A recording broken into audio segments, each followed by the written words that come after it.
students, welcome back to my channel. In this video we will explain exponents and power chapter number 13 class 7. This is the introduction video. In this video we will discuss about the exponents, power and their concepts. तो let's get started. तो पहले देखते हैं 10 की power 6. तो इसमें से exponent क्या हो जाएगा? जो पावर 6 है उसको क्या बोलते हैं? एक्सपोनेंट. और ये लिखा है इसको क्या बोलते हैं? बेस. और ये जो मिलके बनाते हैं उसको बोलते हैं पावर. तो एक्सपोनेंट क्या हो जाता है? 10 रेज टू पावर 6. जो 6 लिखा है वो क्या हो जाएगा? एक्सपोनेंट. तो इसको लिखते कैसे हैं? 10 रेज टू पावर 6. तो ये हो जाएगी एक्सपोनेंशियल फॉर्म. तो ये है एक्सपोनेंशियल फॉर्म. आगे देखते हैं इसको एक्सपैंड कैसे करते हैं. तो एक्सपैंड कैसे करेंगे? अगर 10 की पावर 6 है तो उसको हम 6 टाइम लिखेंगे. जैसे 10 into 10 into 10 into 10 into 10 into 10. तो जो 10 की पावर 6 है अगर उसको हम 6 टाइम लिखते हैं तो उसको बोलते हैं स्टैंडर्ड फॉर्म. इसको परफॉर्म करने के लिए कुछ लॉज है जिसको आपको पता होना चाहिए. तो सम जो है उसके अकॉर्डिंग ही निकलेंगे एक्सपोनेंट. तो लॉ ऑफ एक्सपोनेंट का जो फर्स्ट रूल है वो क्या है? ए की पावर m इंटू ए की पावर n. अगर बेस सेम हो और पावर डिफरेंट हो तो उसको कैसे लिखेंगे? इसमें से देखो ये जो बेस है वो दोनों का कितना है? a. और ये जो बेस है और इनकी जो पावर है वो दोनों ही डिफरेंट है. एक की पावर m है, एक की पावर n. अगर बेस सेम हो पावर डिफरेंट हो तो उसको कैसे लिखते हैं? a की पावर n प्लस n. तो उन पावर्स का क्या हो जाएगा? प्लस. तो इसको कैसे लिखेंगे? a की पावर m प्लस n. तो इसको हम एक एग्जांपल की हेल्प से सॉल्व करते हैं. 6 की पावर 2 इंटू 6 की पावर 8. तो इसको कैसे लिखेंगे? ये आंसर क्या आ गया? 6. बेस सेम है तो पावर को क्या कर देंगे? ऐड. तो 8 प्लस 2 कितना हो गया? ये 6 की पावर 10. अगला सेकंड लॉ देखते हैं. सेकंड लॉ में है अगर a की power m divided by a की पावर n. अगर बेस सेम हो और ये डिवाइड में हो तो इसको कैसे सॉल्व करेंगे? इसको करेंगे a की पावर m डिवाइड है तो मल्टीप्लाई में हो जाएगा और साथ वाली टर्म का रेसिप्रोकल हो जाएगा a की पावर n. तो बेस सेम है तो इसको कैसे लिखेंगे? a की पावर m. तो ये जो डिवाइड है ये ऊपर चले जाएगा तो इसकी a की पावर कितनी हो जाएगी?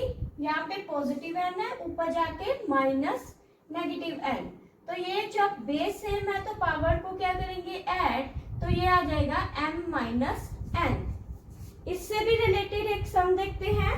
अगर लिखा है 6 की पावर 4 डिवाइडेड बाय 6 की पावर 3. तो इसको कैसे लिखेंगे? ये आंसर किसके इक्वल है? a m माइनस n के. तो इसको कैसे लिख देंगे? 6 की पावर 4 माइनस 3. तो ये आंसर कितना आ गया? 6 की पावर 4 माइनस 3 किया 1. तो ये था सेकंड लॉ. अब थर्ड लॉ देखते हैं.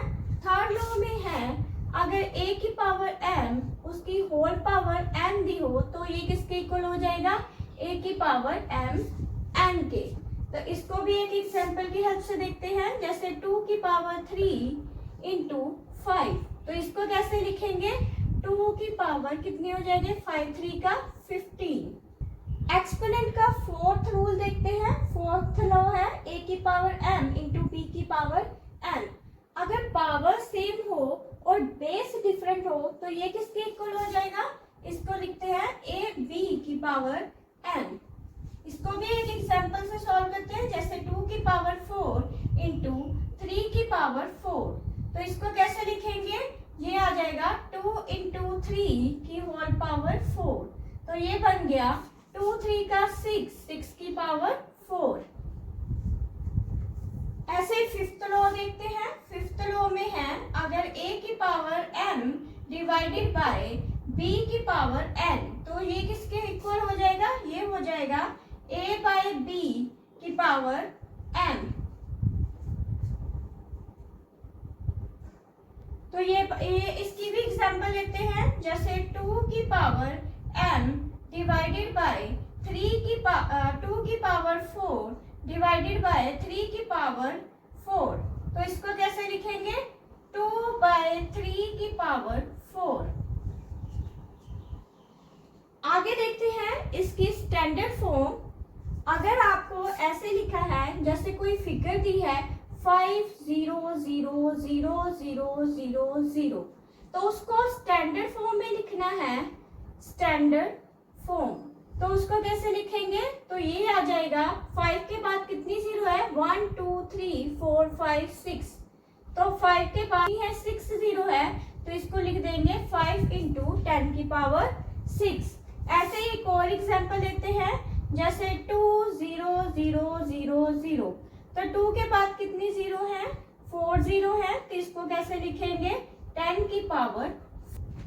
आगे देखते हैं, अगर आपको कोई नंबर दिया हुआ है जैसे 512, तो इसको एक्सपोनेंशियल फॉर्म में चेंज करना है। तो उसके लिए क्या करेंगे?